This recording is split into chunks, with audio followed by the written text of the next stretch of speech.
Welcome back to another episode of the Rockets Collective. One of your hosts, Brad. We got Will. We got B. Scott.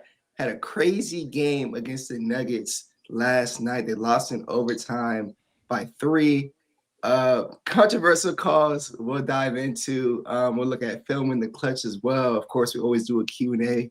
We love the engagement from you guys. So stay tuned. You're going to see all that kind of stuff for the show. As always, we're going to start off with B. Scott. We're going to talk about prize picks. We do want to talk about prize picks, and don't let the poor officiating in one game or any trend of poor officiating discourage you from betting on sports and specifically on prize picks. It's still the best place to win cash while you're watching sports. The app is really easy to use. To make a lineup, all you got to do is pick more or less on a few player stats. You can play prize picks in over 40 states. That's including California and Texas. And best of all, Prize Picks will give you $50 in lineups when you play your first $5 lineup. So that means win or lose, you'll get $50 in lineups. And of course, the season is in full swing. Again, don't let poor officiating discourage you from using Prize Picks.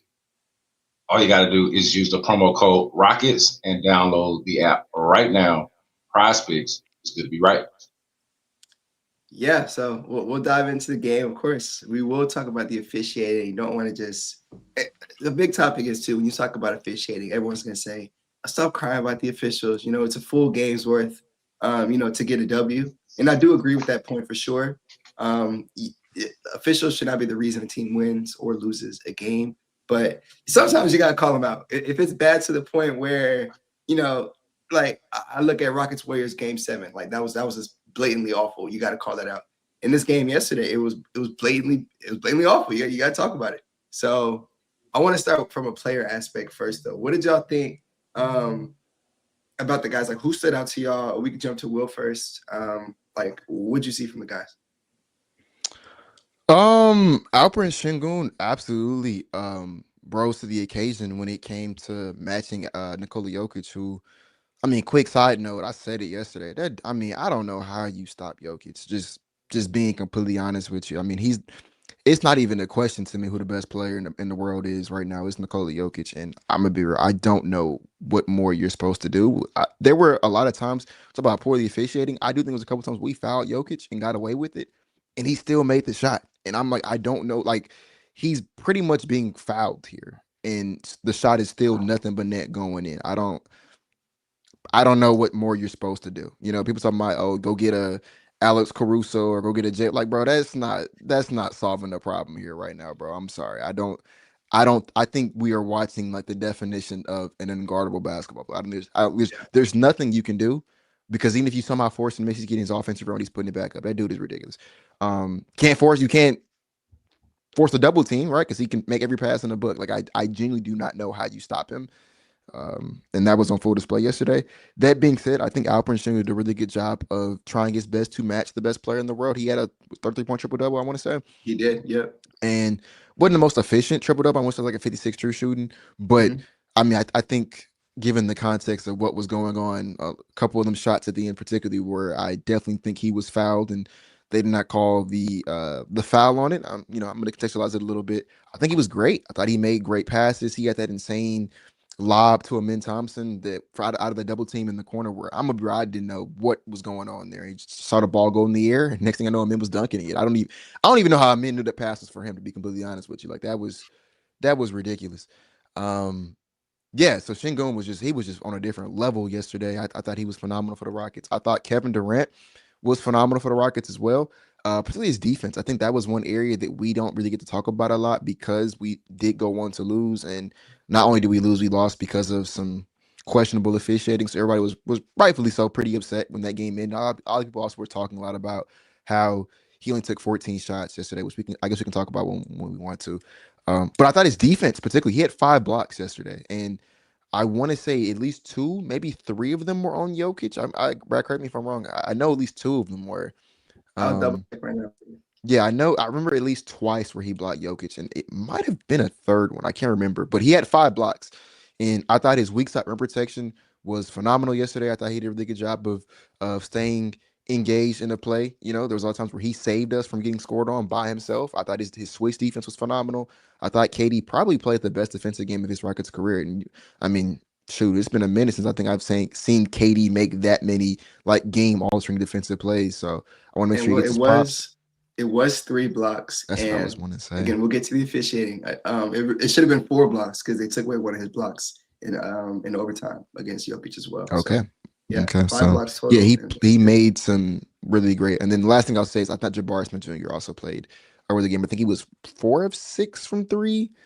I want to He say off the top of was. my He head. was. Yes, he Yeah, was. 4 of 6. Yes. And my biggest gripe with Jabari has always been you get the easiest shots in the world. Like no one on this team gets easier shots than Jabari does. Just gotta make them. And yesterday he made them. 4 of 6 when when most of your threes are wide open. Yeah, man, that's what it's supposed to look like. Make them. And he did yesterday. And he was I want to say he had 10 rebounds as well.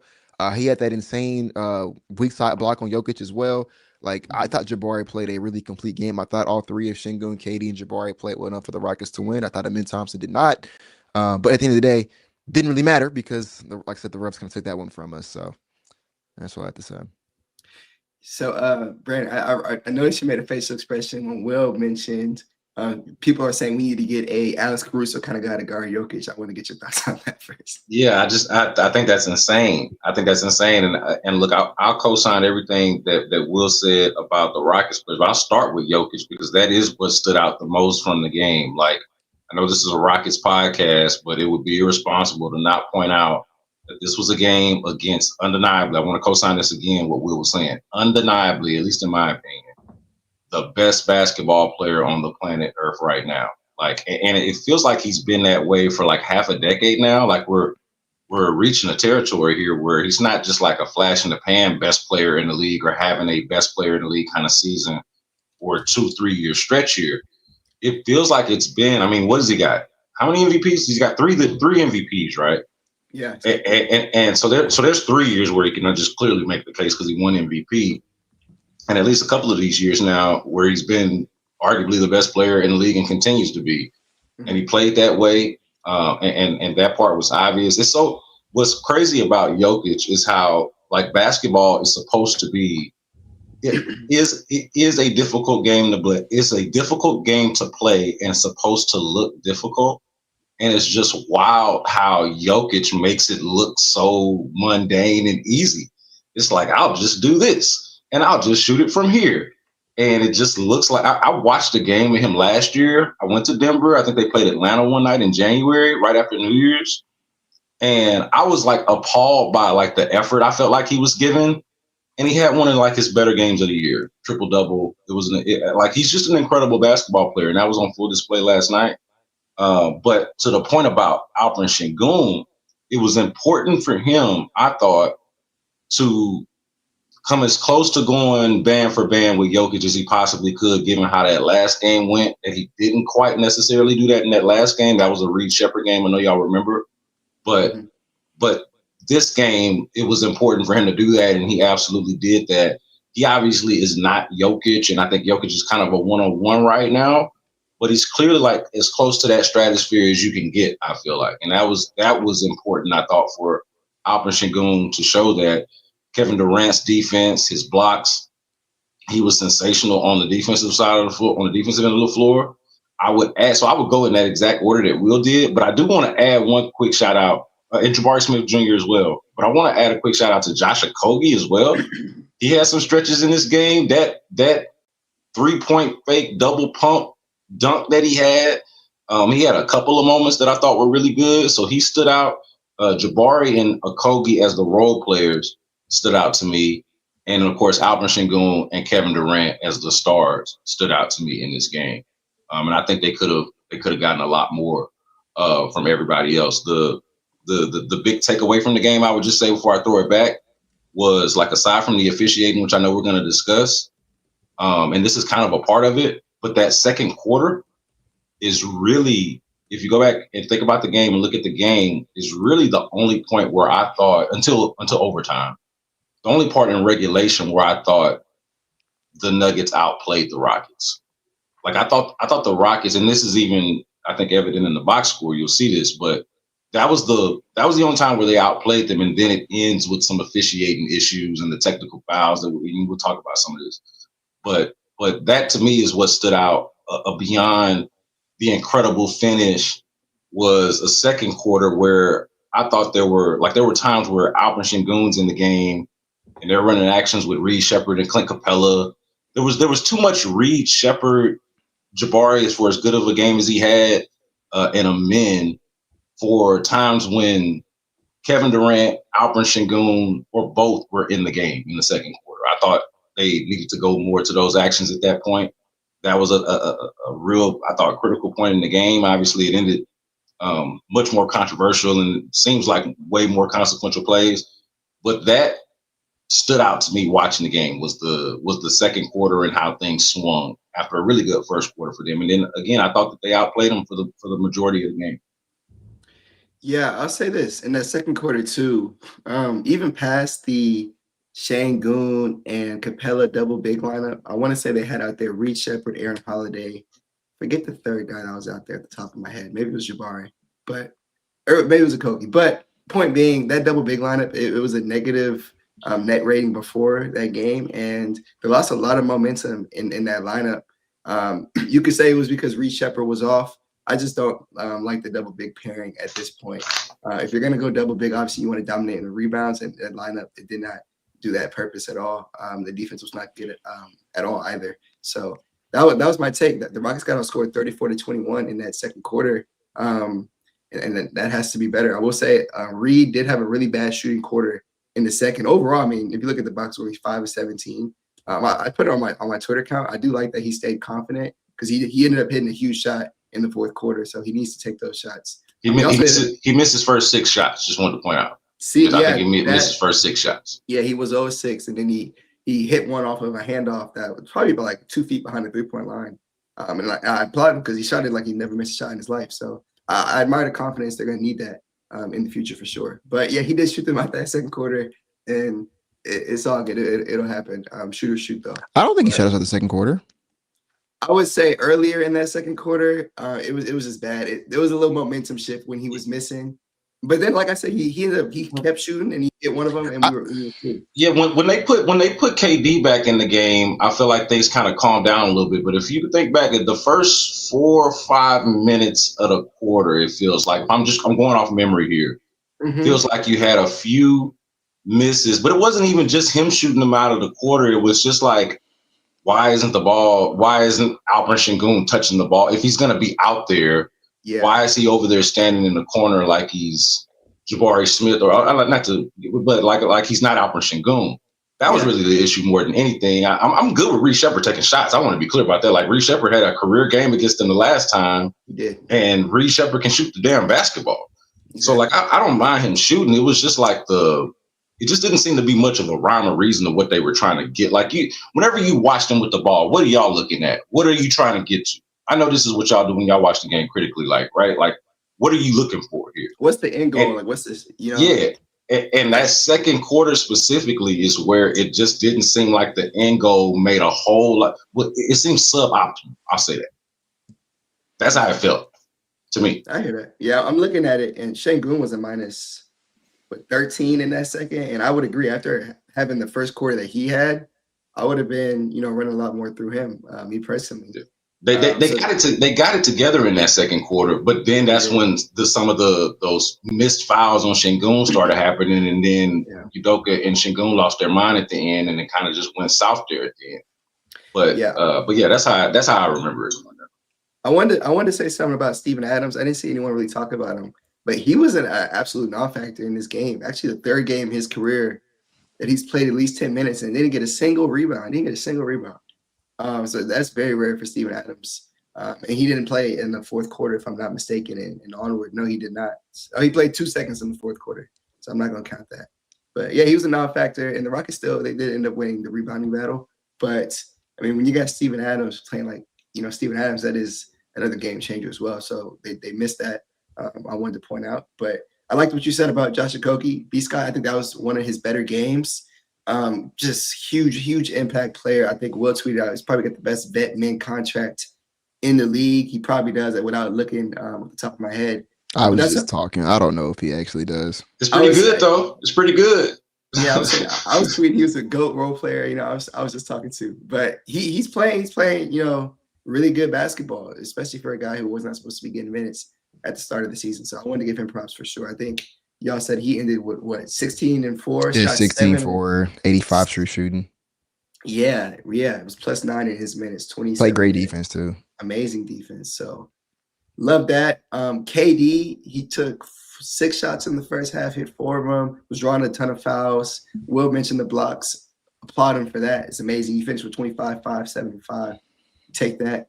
But it felt like he had more than 25. Some of those shots he was hitting, it's just like, man, I know it's KD and he's been doing this, but it's just so fun to watch when it's on your team. But yeah, the contested middies, and all those things. He was on, and we talked about it against OKC in the very first game. He only took 14 shots in this game, and ideally you go to overtime.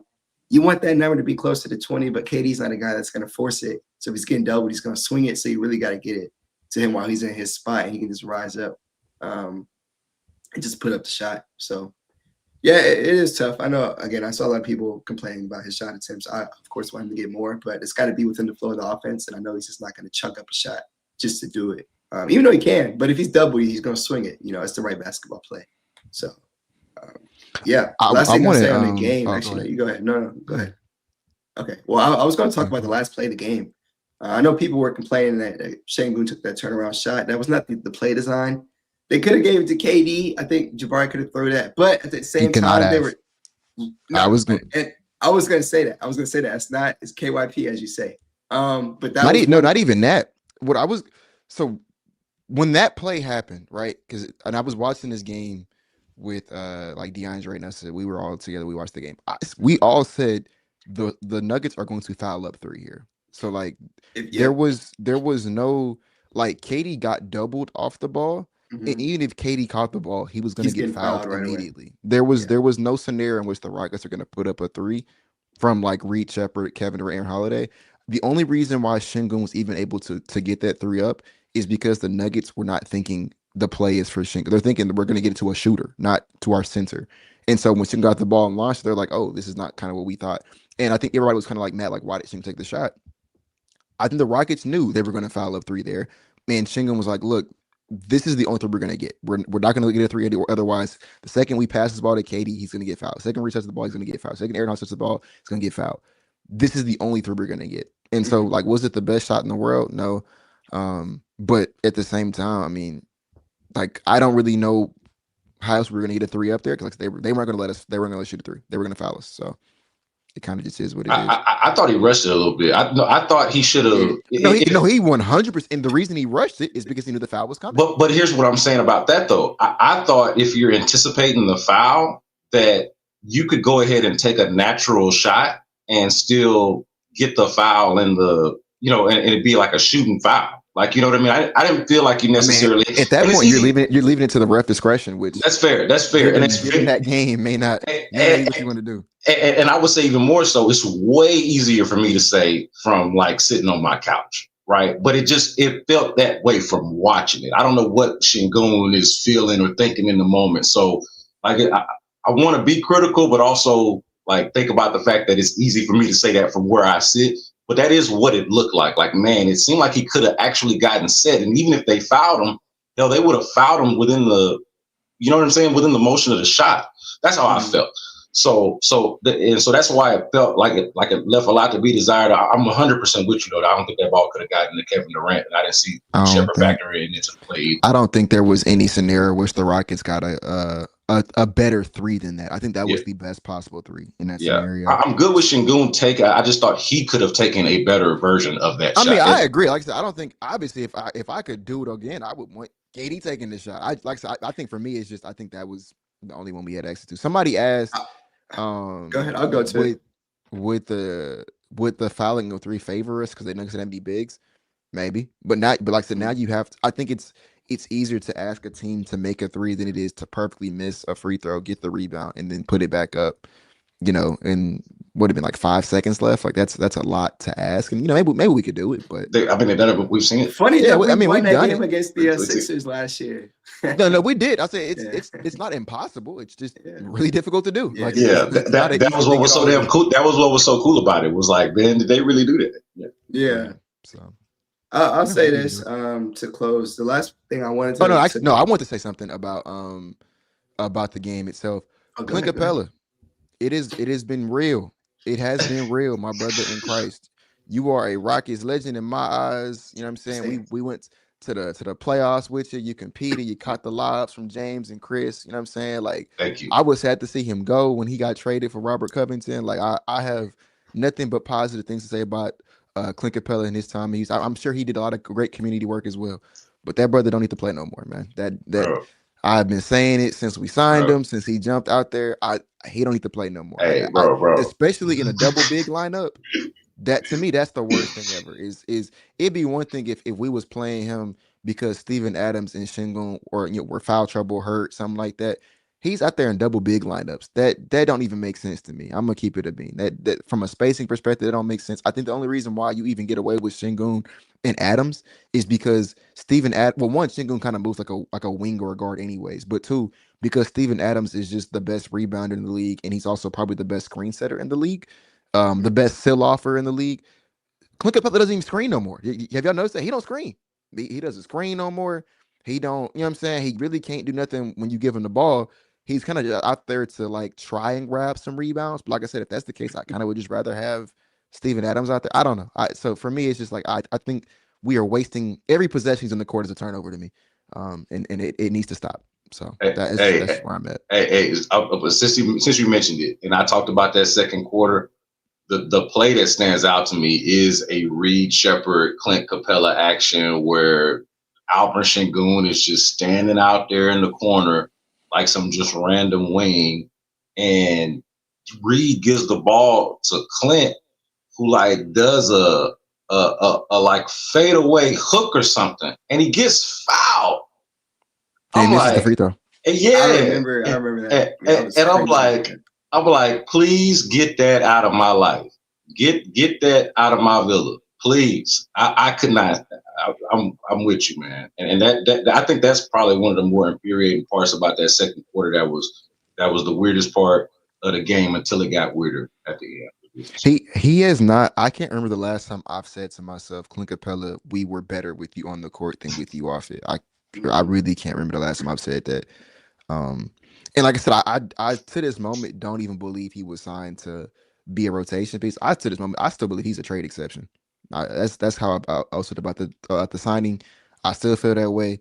I think a little bit of like the DFS and Tari injuries have made it to where like he has to play a little bit more than what I think everyone kind of intended for him to do.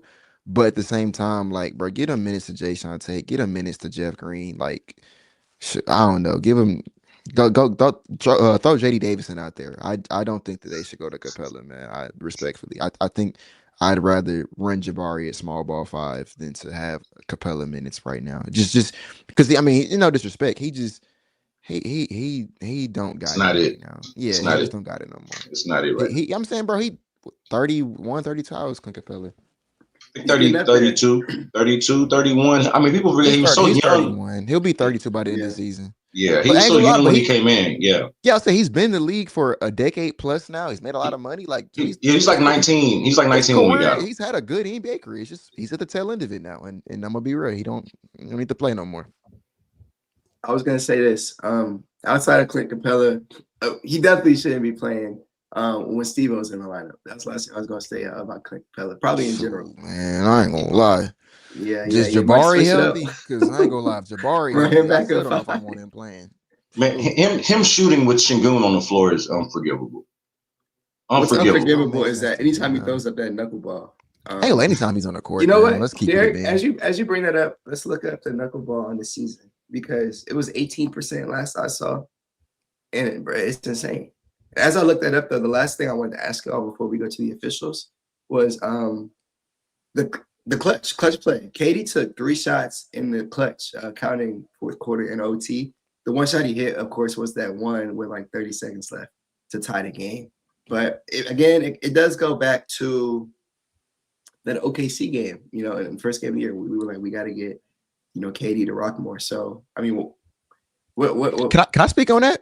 Yeah, exactly. That's why I brought it up. So I want to swing think it. Yeah. one, I put more onus on KD than I do Ime in that scenario. KD does not, and this is never been the type of player he is. It's one of the reasons why I was so pro KD trade, and why when it was a Spurs fan on my TL saying like, thank God we didn't trade for KD because he would hijack possessions. I'm like, gang, that is not how KD has ever, like, in his entire career, he has never been that guy.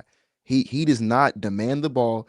He does not put up a bunch of shots. It's KD, I want to say his career high is like 50. I don't think he's touched 60 Maybe before. 55. I'm pretty positive he's never touched 60, and it's not because KD can't score 60. He don't put up enough shots, right? He doesn't put up enough shots, and he doesn't foul grip, right? He doesn't put up 20 free throws. So like he's probably never gonna put up 60 in his career, despite the fact that he's one of the greatest scorers of all time. But he hasn't put up 60 before, and I just want to reiterate, that's not me saying I think KD sucks or is a bum. I'm just saying that's just not who he is. That's like he's never been that guy. I think a lot of people want him to go out there and take 30 shots a night when the offense is stagnant. And that is not who he is. Never been who he is. I'm gonna be real. At this point, he's in year 18, 19 now. Gang, he's not magically flipping the switch in year 18, 19. That's just not who he is. If KD want to put up more shots, he had to position himself in a position to get the ball more, to put up more shots. And you can tell when KD wants the ball, he'll go get it, right? It's not like he's asking for it and we're not giving it to him. If KD wants the ball, he go get it. We know what that looks like. KD is fine with spotting up on the wing. KD is fine with catching and shooting. The other thing I pointed out too is I think looking at KD's field goals is a wrong way to look at it, because it does not factor all the times he was fouled on the ball. It also does not factor in how many times teams just force him to pass. Like teams will swarm KD. And one of the reasons why I was so concerned about an OKC matchup, especially without Fred VanVleet, what is KD's weakness? What is the one thing KD struggles with historically speaking? It's the way you beat him. You put a bunch of them small dudes on him and force him to pass, because he don't know how to. I love KD. He can't do it. That's not his. It's not his strong suit. That's why I want to say he had. What terms did he have yesterday? 5. If I want to say it was 5. That was my. I was gonna guess 5, but I didn't want to say that and be double wrong. check. I'm Yeah, it looking was for it 5. right now. He had It was 5. 5. He had 5. Yeah, and like you'll notice when we play teams that are good, have good defenses, that are able to force KD to be a passer, be a decision maker, he struggles. That's what he struggles with. So it's like it's kind of difficult to say, here's the ball, KD, save us all the time. When if a team's into double team, I'm a little scared because I don't know what he's gonna do. You know what I'm saying? So like I don't I'm not blaming KD. Like once again, I think he played great yesterday. I'm not saying that we lost because of KD or that KD is a problem. He's a great player. He's a phenomenal player actually. But for the crowd out there that's like crying he didn't take 20 shots or he didn't have the ball in his hands 24/7. That's not what KD wants to do. And respectfully, he struggled at that. That's one of the reasons, like I said, bro, when we go against OKC and it's Caruso and Lou Dort swarming him on the ball, I'm scared. I'm very scared for what that looks like. Yeah. Respectfully, I think that's why we really need Fred VanVleet, because that's gonna happen. It's how Boston in, I want to say 2022 was when they sent them boys home in the first round when he was in Brooklyn. That's how they did it. They sent him home in the first round because Marcus Smart and I forgot who else it was. It was somebody else besides Marcus Smart. They just got up in him and forced him to pass, and he couldn't do it. Mm-hmm. That's all they did all series. So, yeah, I don't know, man. Yeah, That's just not what he does. Yeah, I mean, I don't have a real issue aside from. So what I would just like to see more of, I'm fine with KD and how he performs down the stretch. Who in the hell am I? Y'all hear me good? Am I? I changed. Yeah, we got you. Okay. I like. Who am I to be like?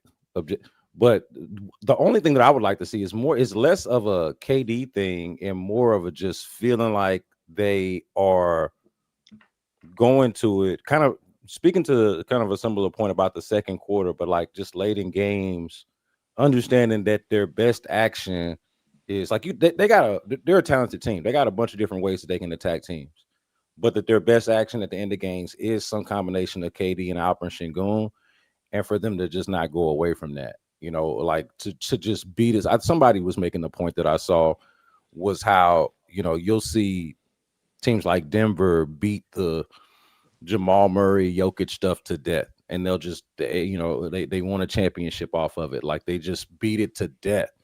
And I'm not saying this is obviously not that yet, right? They just started playing together, but I do still feel like it's their best action. It's what I feel most comfortable with them going to at the end of games. And so when they do, if they deviate from that or do something that is not that, or if one of those guys doesn't touch the ball, that those moments are frustrating. But I think that's a little bit different from just saying, hey, he didn't take enough shots. I do think there's something jarring about seeing Reed Shepherd go 5 for 17 and then that Kevin Durant only shot 14 shots. But that to me is just more so saying that Reed Shepherd had a bad shooting night and should have made more of his shots. That's not saying that KD should have taken more shots. So less so of about the shots, the amount of shots and his specific shot selection, or even the point about him passing, which I would agree with.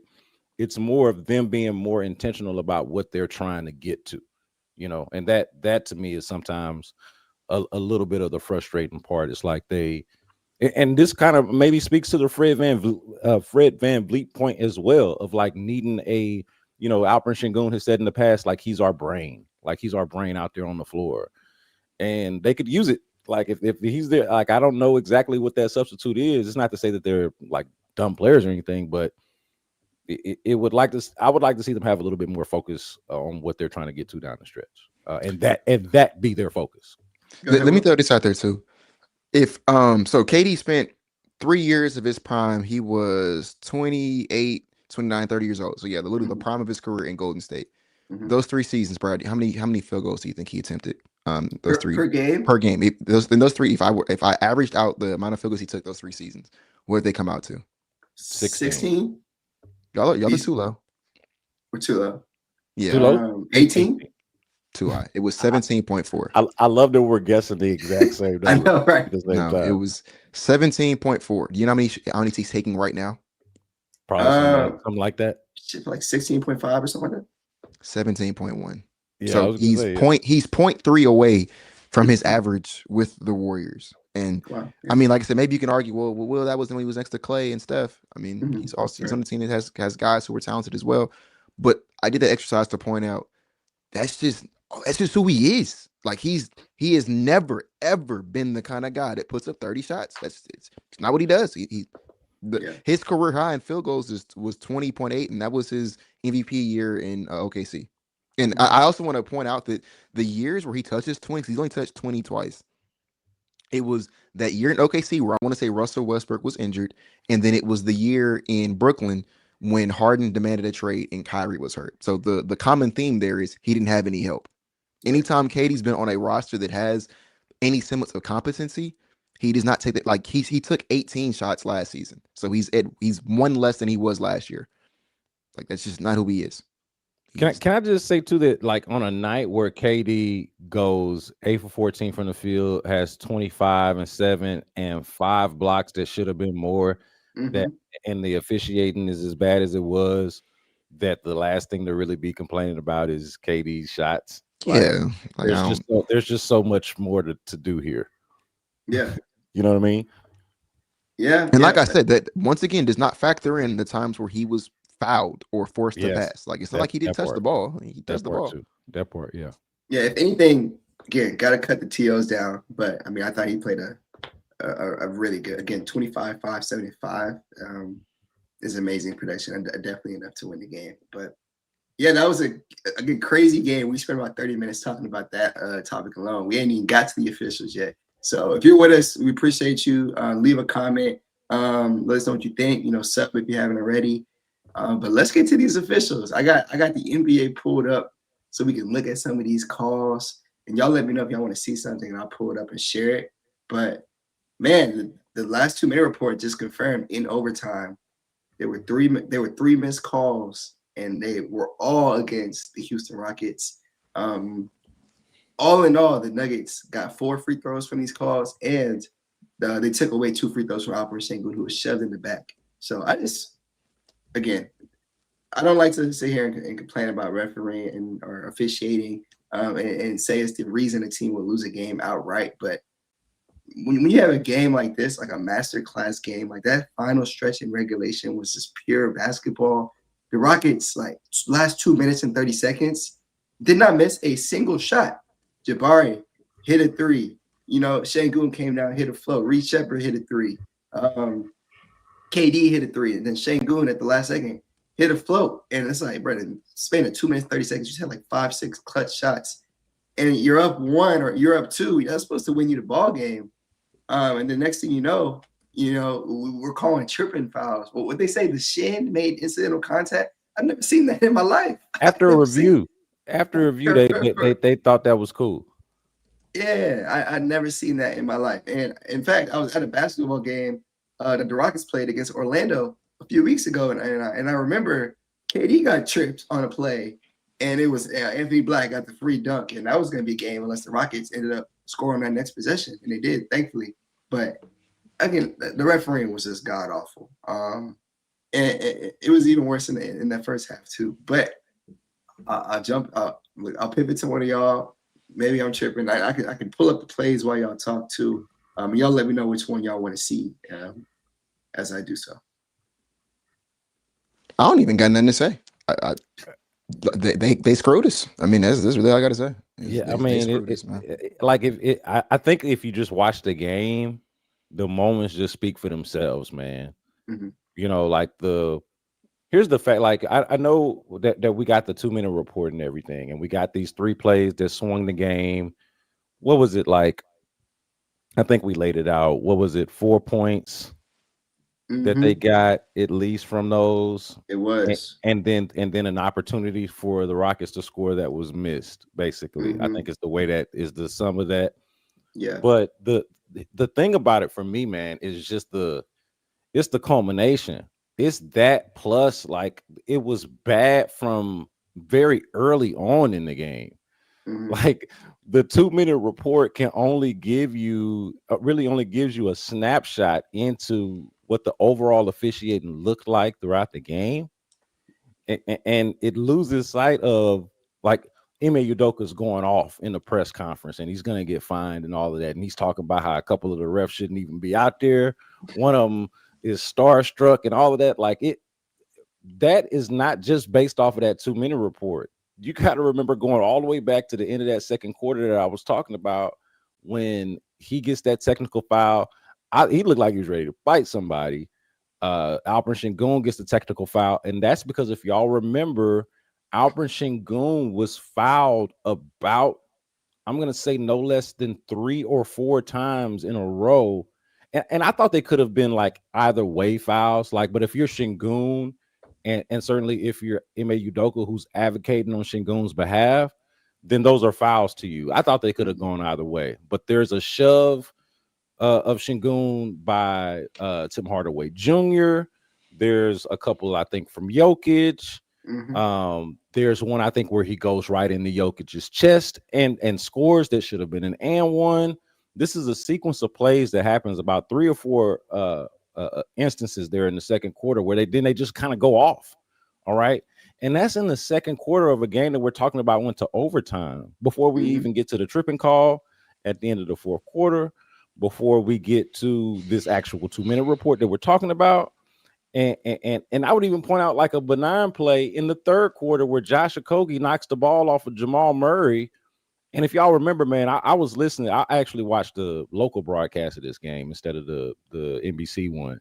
And Craig's like, he knocks the ball off of Jamal Murray, almost kind of like matter of fact. We know Craig is, best in the world, man. It looks with but he calls it like he sees it. Yeah. You know what I mean? Like he calls it like he sees it. And he said it very matter of fact and frank, like, and it looked like he had knocked it off. And there was a delay of game penalty or a delay of game warning, I should say, because Josh Okogie held the ball so long because they were trying to argue the point. And this is, so that's in the third quarter, after the technical fouls, before the 2-minute report that we're talking about, before the tripping stuff. It was just a series of colossal failures. You know what I'm saying? And there's like a trend with this, not just isolated to this game, with officiating issues. And I hate to be the one to be over here complaining about it. I hate to hear people complain about it. So definitely don't want to be the one to do it. But it's bad. Like, if accountability means anything, somebody got to say something like this. It can't be this. It can't be what it was. I'll just say that. Leave it at that. It can't, that was an unacceptable officiating performance, no matter who won or lost that game. Yeah. Yeah, no, I 100% agree. Again, it's just unacceptable, and it ended a really good finish, especially in that regulation, and that's what I kind of wanted to dive to next.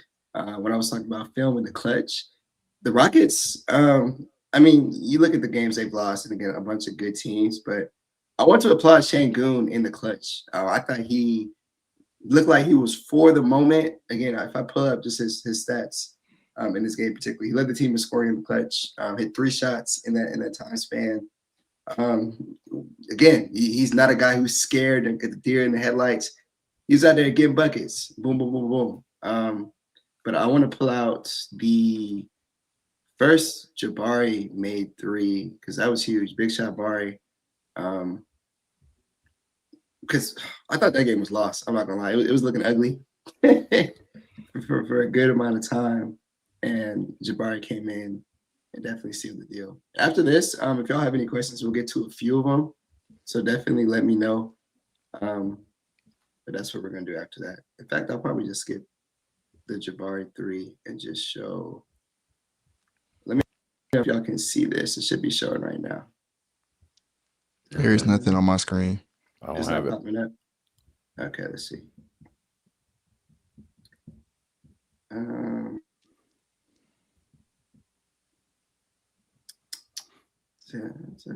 There it goes.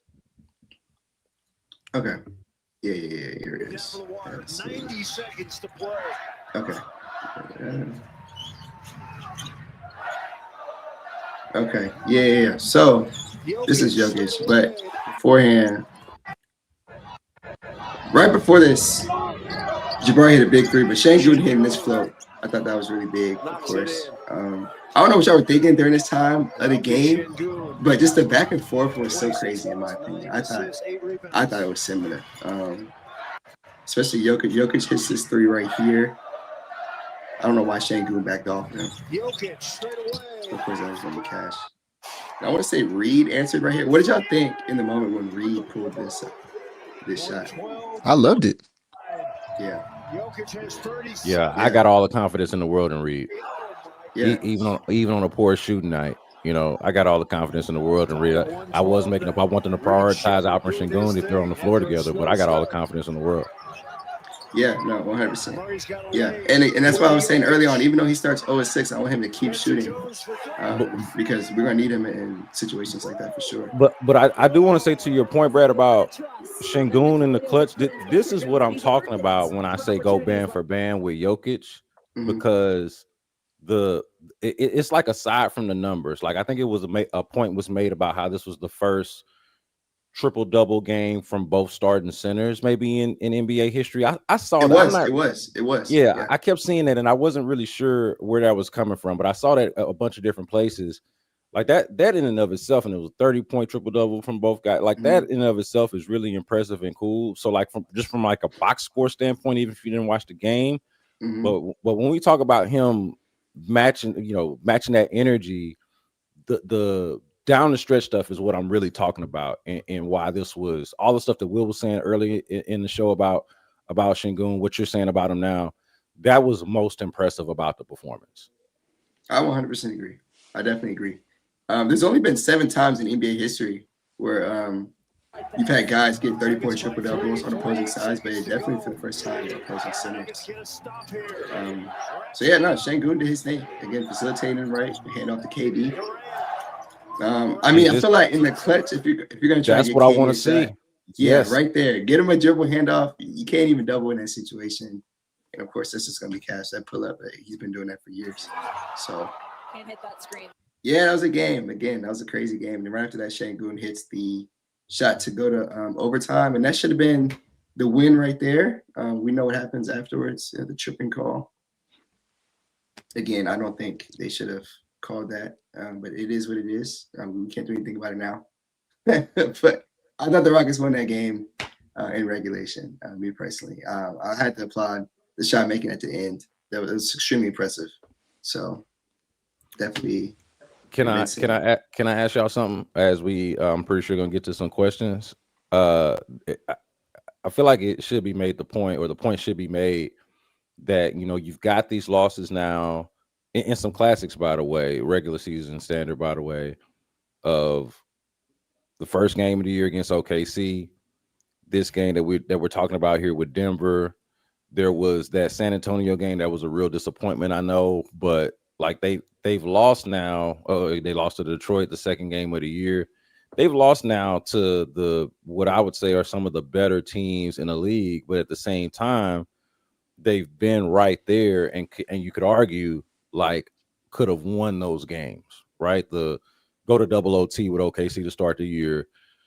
Last night, I think we all feel like they could have won that game and probably should have won that game. How do y'all look at it more so of like, is it more of a disappointment of losing those, or feeling optimistic about the fact that you seem like you belong with them teams? I say this. I think the Houston Rockets definitely belong with those teams. In fact, I would say they're the third best team in the NBA. I have to see what we look like fully healthy still. I'm still waiting on what this team looks like with Dorian Finney-Smith. They were 8-3 with Tari Eason. They're now 8-4 without him. So I'm excited to get him back. But again, all that will help them in these situations when you're playing against these elite teams. And these games, again, as you mentioned, they're all so close. So having one of those 3-and-D, wings back, or even both of them, will make that much more of a difference. Obviously, even Fred out there would have made 20 times more of a difference, but we don't have Fred. But I just look at OKC and Denver as teams right now. I could just say I don't think we'd beat them in a series. I think they can beat Denver, but as of right now, I don't really have the sample size to see that and make that guess. I can't wait to see DFS come back, but I want to say we play Denver again like next week. I don't know if we play them again after that. Denver Saturday, I think, right? Yeah, I don't know if we play Denver again after that. Hopefully we do. That would be 4 games, right? Yeah, and that'd be the max. Yeah, so I don't know if we do or not. Hopefully we do. But outside of those two teams, the Rockets should be handling these teams in the clutch. And if it continues to be an issue, then I'll start to be concerned. But I do like that they're in the mix in all these games, and it's coming down to little things, and I think those will be fixed. And of course, once you get DFS back, a perfect Ime Udoka fit, I think some of these things will be cleaned up as well. So that's how I feel about that. Will, what would you say? About the Nuggets? No, B-Sky, you could ask your question again. Go ahead. Nah, just the kind of that balance of disappointment of losing to those teams that are really good teams, but also the fact that those games were really close and you feel like you could have won them. Like, you know what I mean? Like losing sucks, and now you've lost to the best teams so far, right? It's still early in the season. Yeah, but at the same time, all of those games were super compelling for the most part. Maybe say for the Detroit game. I've almost forgotten about the Detroit game. You have to forgive me.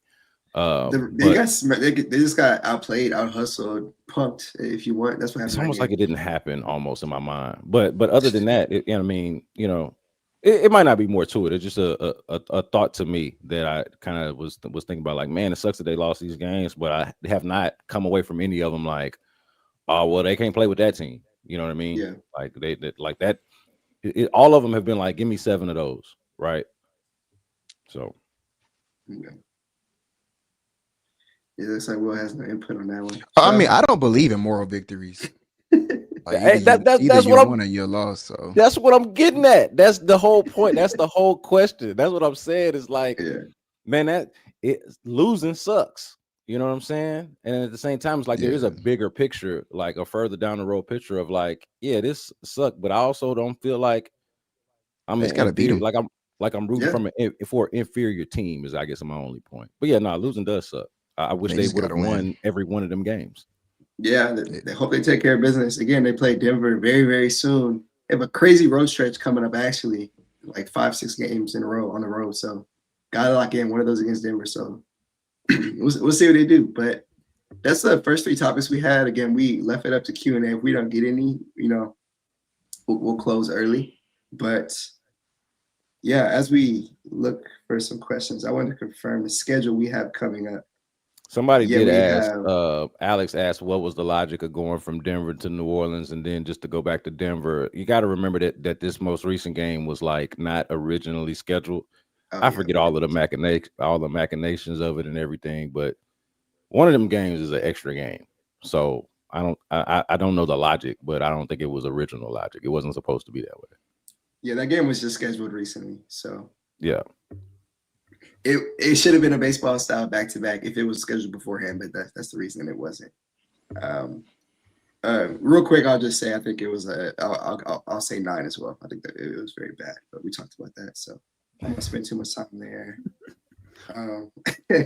Shangoon asked about a men's house, and we've been talking about it in past few shows. I will not be answering that question. I'll say this. I don't know if I'm worried about him. Again, he's missing bunnies. He should not be missing bunnies. I tweeted out yesterday. But at the end of the day, I want to say averaging 17, 7, and 5 with over 2 stocks, and I see people saying that he's a big miss.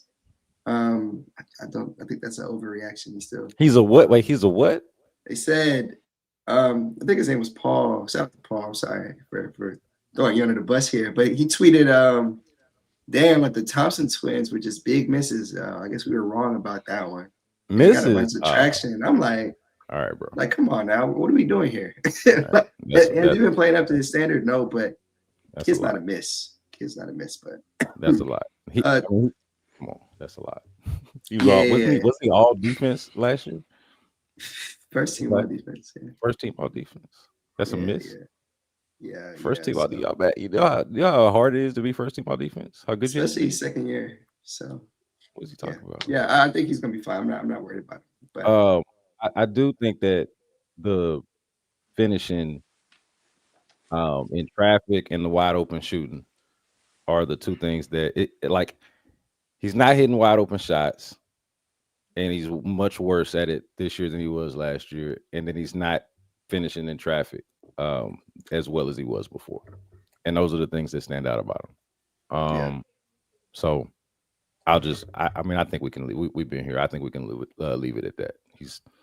I would like to see him finish better in traffic and make his bunnies. And if he's gonna shoot, what is he shooting, like one extra wide open shot now? I think is what I was looking at.